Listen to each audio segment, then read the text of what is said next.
ప్రభుత్వం వెంటనే విద్యాశాఖ మంత్రిని నియమించాలని పాలమూరు యూనివర్సిటీ జేఏసీ చైర్మన్ పోలే నరేందర్ డిమాండ్ చేశారు.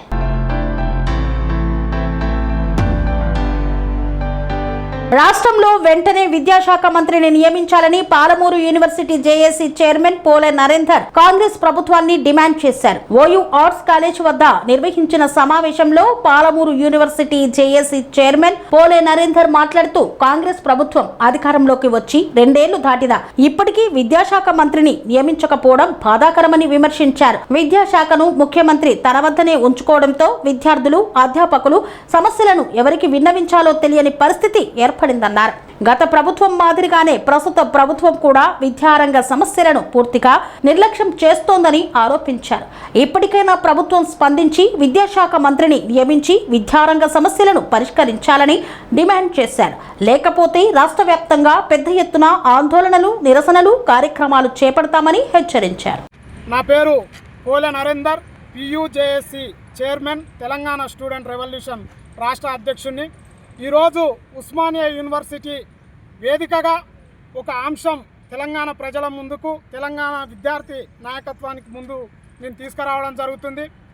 అయితే తెలంగాణలో విద్యారంగం అస్తవ్యస్తంగా తయారైంది.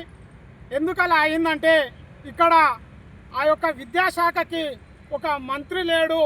అదేవిధంగా ప్రైవేటు వ్యవస్థలో ఉన్నటువంటి ప్రైవేటు వ్యవస్థను నిర్మిస్తున్నటువంటి వ్యక్తులు దోపిడీకి పాల్పడుతున్నారు. ఏదైతే పిల్లలు పేద విద్యార్థులు ఉన్నారో వాళ్ళకి విద్యా హక్కు చట్టం కింద జర్నలిస్టుల పిల్లలు కావచ్చు, అదేవిధంగా పేద విద్యార్థులు, ఇది మామూలుగా మనం ఏదైతే మున్సిపల్ వర్కర్లు, జిహెచ్ఎంసీ వర్కర్లు ఎవరైతే ఉంటారో వాళ్ళకు కూడా విద్యా హక్కు చట్టం ద్వారా పిల్లలకి చదువుని ఇవ్వాలి. అలా ఇవ్వకపోక ఇష్టానుసారంగా ఫీజులు పెంచుకోవడం, ఇష్టానుసారంగా బుక్కులు పంపిణీ చేయడం, అదేవిధంగా స్కూల్ ఫీజులని, అదేవిధంగా వేసుకునే డ్రెస్సులతో సహా అధిక ఫీజులు వసూలు చేసి విద్యారంగాన్ని నాశనం, బస్టు పట్టిస్తున్నారు. తెలంగాణలో విద్యా వ్యవస్థ బస్టు పట్టడానికి గల కారణం ఒక్కటే, ఇక్కడ ఒక మినిస్టర్ లేడు. విద్యార్థి సంఘాలు పోయి ఆ యొక్క మినిస్టర్ని కలిసి రిఫరెండం ఇద్దామంటే కూడా ఆ సమస్య పట్ల ఎవరైతే ఉన్నారో మినిస్టర్ లేడు. ఇక్కడ ఉన్నటువంటి చీఫ్ మినిస్టర్ యనమల రేవంత్ రెడ్డి గారి దగ్గరనే ఆ యొక్క మినిస్టర్ పదవి ఉంది. కనుక ఆయన పునరాలోచించాలి. ఆ యొక్క పదవిని వేరే వాళ్ళకి ఇచ్చి, మంత్రివర్గంలో వేరే వాళ్ళకి విద్యా మంత్రిని తీసుకొని విద్యా సమస్యలను పరిష్కరించే విధంగా ఆయన చూడాలని ఈ యొక్క వేదిక ద్వారా తెలియజేస్తున్నాము.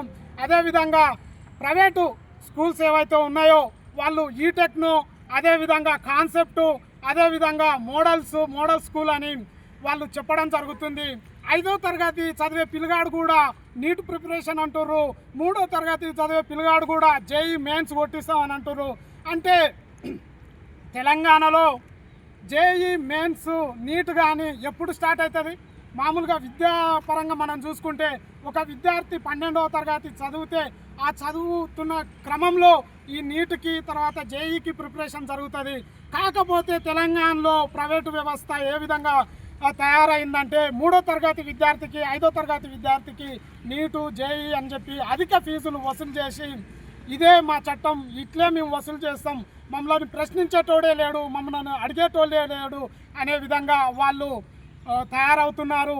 వాళ్ళని అడిగితే మా చట్టాలు ఇట్టే ఉన్నాయి, మాకంటూ ఒక కమిటీ ఉంది, మేమంటూ ఒక వ్యవస్థను నిర్మించుకున్నాము, ఆ వ్యవస్థలకి మీ వంటి విద్యార్థి సంఘాలు వస్తే బస్టు పట్టిపోతారు, మిమ్మల్ని ఏ విధంగా చేయాలో మాకు తెలుసు అని విద్యార్థుల మీద అక్రమ కేసులు పెట్టే విధంగా ప్రైవేటు వ్యవస్థలు తయారవుతున్నాయి. మా యొక్క డిమాండ్ ఏంటంటే తెలంగాణ మంత్రివర్గంలోకి విద్యాశాఖ మినిస్టర్ని నియమించాలి. ఆయన నియమించి ప్రైవేటు వ్యవస్థలో ఉన్నటువంటి ఏవైతే స్కూల్స్ ఉన్నాయో, పాఠశాలలు ఫీజెస్ నియంత్రించే విధంగా చూడాలని మా యొక్క డిమాండ్స్ తెలంగాణ ప్రభుత్వం ముందరికి తీసుకురావడం జరుగుతుంది. అలా చేయని ఎడల పెద్ద ఎత్తున విద్యార్థులతోటి ఆందోళన చేయడం జరుగుతుందని ఈ యొక్క వేదిక ద్వారా పిలుపునివ్వడం జరుగుతుంది. జై తెలంగాణ.